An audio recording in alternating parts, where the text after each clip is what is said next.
Hi y'all, this is Melissa of Melloman Creations, and today I'm going to be demonstrating a new crochet startup technique that I came up with. The name of it has two names because it has two distinct uses: Crochet Longtail Foundation Base Chain, CLTFBC, and Perfect Crochet I-Cord, PCIC. And I have registered this with the U.S. Copyright Office. For the purpose of this video, I will be using the abbreviations to save time because it is a mouthful. So this is the actual technique. We have our sample yarn ball here. And what we're going to do, it is a crochet long tail foundation base chain. So we need to guesstimate how much of a long yarn tail allowance we'll be needing. And we're going to use the general rule of 1 inch per stitch because, you could be using a thick or thinner crochet hook. So 1 inch per stitch, depending on the pattern. And then I like to go one better and just add extra 6 inches of yarn. So you have enough to weave in afterward. And then, if it's a little long, you weave into your comfort zone and then snip. So we have our long yarn tail allowance, and then we go ahead and make our slip knot. So there's our slip knot. And now our yarn is divided into two parts. Here's our slip knot.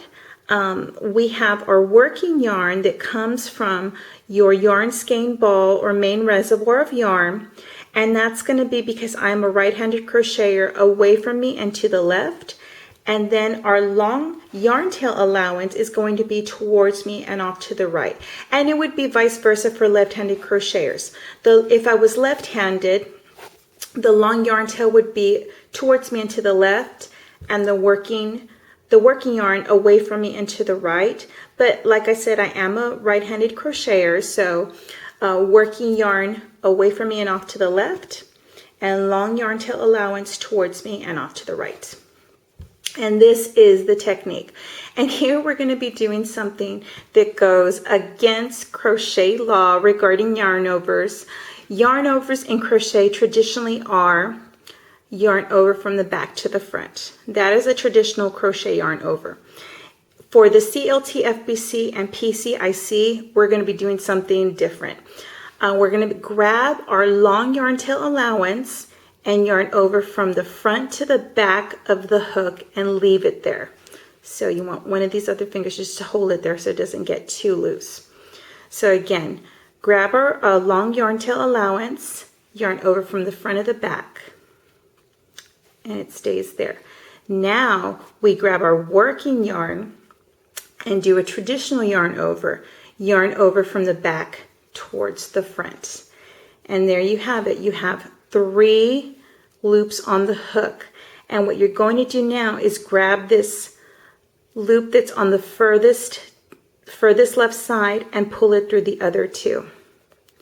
And that is our first CLTFBC or PCIC.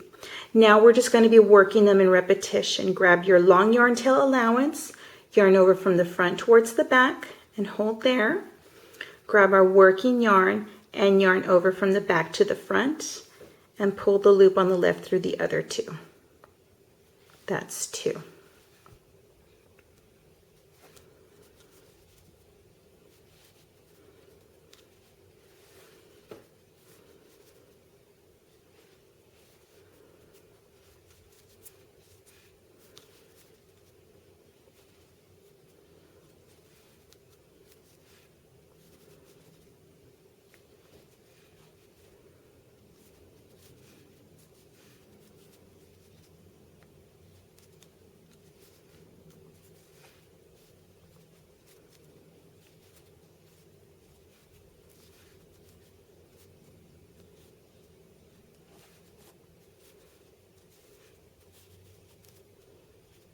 Okay, I'll stop right there, and I've done 10 CLTFBCs, or depending on what you're making, PCIC. And you'll see that you'll still have your long tail and your working yarn coming from that very last CLTFBC or PCIC you've completed.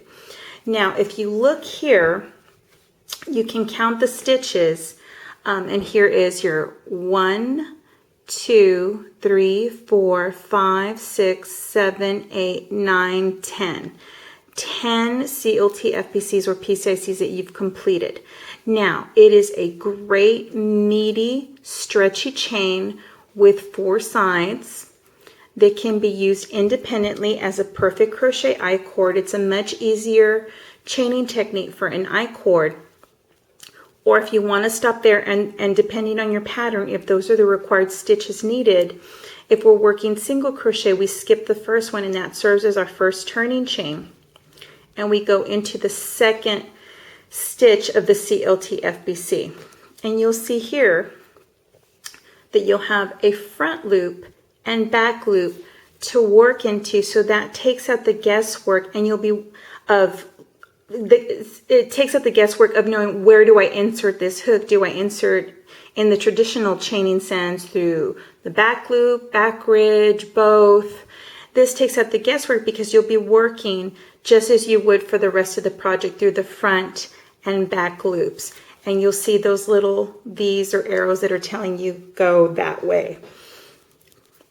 And then we can just start single crocheting into that row, and you'll get, because we're assuming that we're doing a single crochet pattern, and it's much easier to work in. See, there's our front and back loop, be working into, and you get a much stretchier chain that's more consistent with the fabric that you'll be creating from here on out. And it stands alone as a perfect crochet I-cord.